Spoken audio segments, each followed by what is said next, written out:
नमस्कार दोस्तों, हमारे चैनल पे आपका स्वागत है। उम्मीद है आप सभी अच्छे होंगे, मैं भी अच्छी हूँ। आप सभी का नागपंचमी का त्यौहार बहुत अच्छा रहा होगा। आज तो बहुत बारिश हुई है।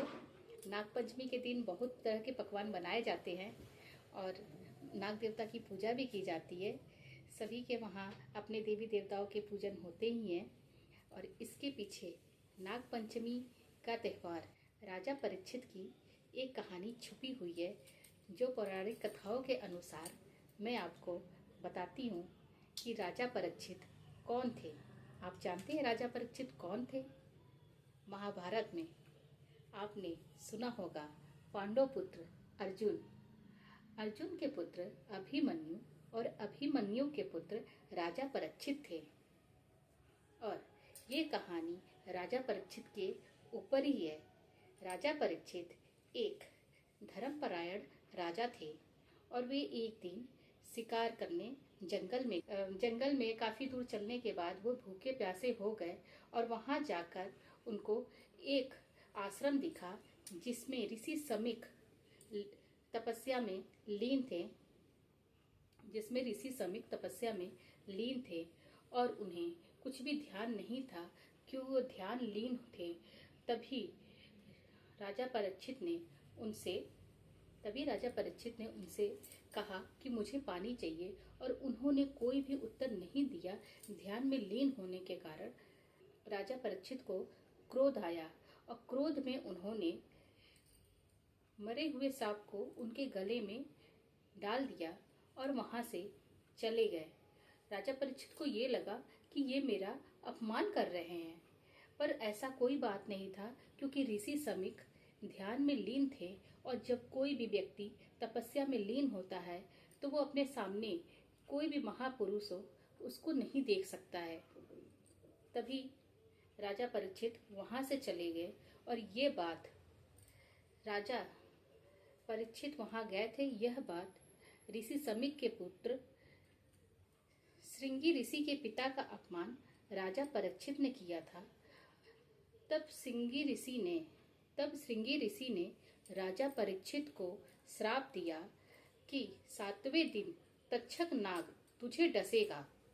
ये श्राप देके वो चले गए। जब इस श्राप का पता राजा परीक्षित को चला तो वो बहुत परेशान रहने लगे और उन्होंने बहुत पश्चाताप किया कि मैंने ये गलती कैसे की। फिर उन्होंने डर के मारे, जब 7वां दिन आने लगा, उन्होंने डर के मारे अपने महल के चारों ओर लोहे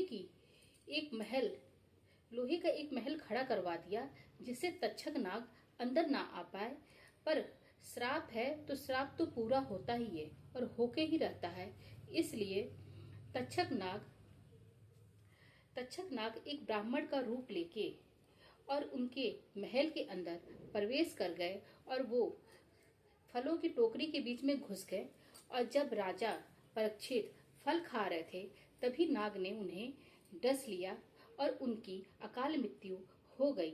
जब यह बात राजा परीक्षित के पुत्र जन्मेजय को लगी तो वो बहुत क्रोध में आ गए और सभी सांपों का विनाश करने के लिए उन्होंने सर्पमेघ यज्ञ का आयोजन करवाया और वहां पे मंत्रों उच्चारण चलने लगा, जिससे सारे सर्प खींचे हुए हवन कुंड में आने लगे। और हवन कुंड में आते ही सारे सर्प हवन कुंड में चले जा रहे थे, उनका विनाश हो रहा था। ये आस्तिक ऋषि से ये देखा नहीं गया और आस्तिक ऋषि वहां राजा जन्मेजय के सामने, जहां सर्पमेघ यज्ञ चल रहा था, वहां पहुंचे और उन्होंने राजा से कहा, आस्तिक ऋषि ने, कि मैं आपसे कोई वरदान मांगू, आप मुझे देंगे?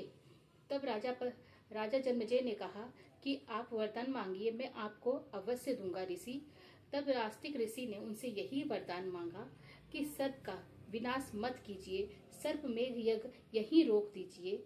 और उस दिन सर्पमेघ यज्ञ रुक गया और तक्षक नाग का जीवन बच गया। तब से नागों की पूजा की जाने लगी और उसी दिन से श्रावण मास की पंचमी तिथि थी और उसी दिन से नाग पंचमी मनाने जाने लगा और नागों की पूजा की जाने लगी, जिससे नागों का भला हो और नाग हमारी रक्षा करे और हमारे जीवन को अच्छा बनाए। हमें हर जीव का सम्मान करना चाहिए, उनकी रक्षा करनी चाहिए।